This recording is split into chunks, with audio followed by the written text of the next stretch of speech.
أهلا بيكم في الحلقة الأخيرة من مسلسل فهد البطل. بعد ما فهد بيكون دخل في عمليات كبيرة مع توفيق وغلاب في تجارة الممنوعات، هيتعمق أكتر لدرجة بينسى نفسه وبينسى كمان إنه كان عايز ياخد حقه في البداية. والظابط عمرو بيطاردهم وبيقدر يوصل لغلاب وتوفيق التمساح، وبيعرف إن هما اللي بيقوموا بالتهريب عن طريق فهد. اللحظة اللي بيواجه عمرو عصابة توفيق التمساح بيكون فهد في المواجهة، ولولا فهد بياخد الرصاصة مكان عمرو كان عمرو مات.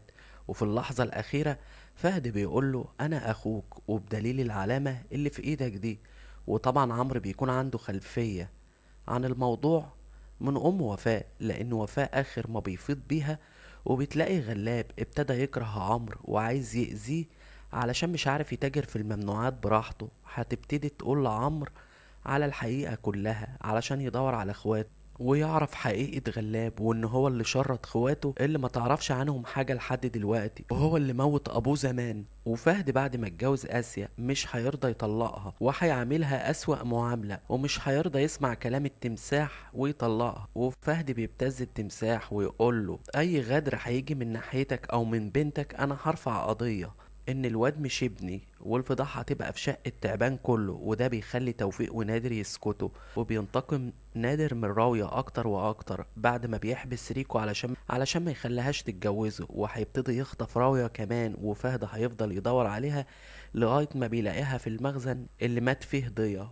وبمناسبة ضيا، فايزة الشبح هتفضل لآخر حلقة فاكرة ان ابنها في ايطاليا لسه وهربان، وده لما يقنعها فهد ويبعت لها رسالة تانية انه كان سبب في هروبه وانه يروح ايطاليا هو ان توفيق التمساح عرف جوازه السري من اسيا وكان عايز يخلص عليه. وفايزة هتقول له جدع انك هربت وما تجيش يا ضنايا غير لما اقولك تعالى، وهتفضل مصدقة انه لسه عايش في ايطاليا لحد اللحظة الحاسمة اللي توفيق بيقول لها ان ضياء تعيش انتي. وده لما فايزة تحاول تنتقم من توفيق التمساح.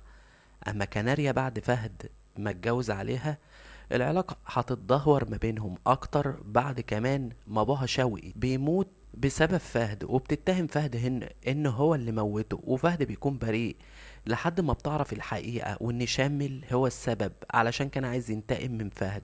وفي النهاية بيكون فهد شاف امه في بيت غلاب وعرف انها عايشة، وكمان شاف العلامة في ايد عمرو اخوه ومرضيش يقول لهم حاجة غير لما يخلص على غلاب والتمساح.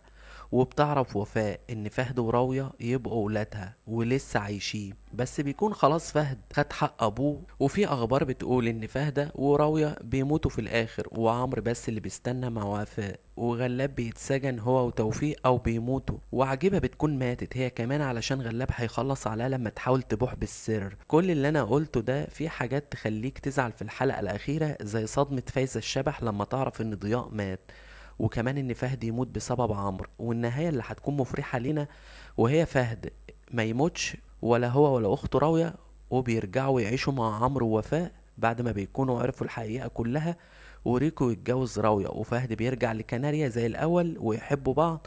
وفايزة الشبح تكون خدت طار ابنها من توفيق التمساح، والسجن طبعا لغلاب وتوفيق ونادر. وبكده يكون المسلسل اتقفل قفلة جميلة ومرضية للجمهور. وانتظروني في حلقة أخيرة من مسلسل آخر من مسلسلات رمضان.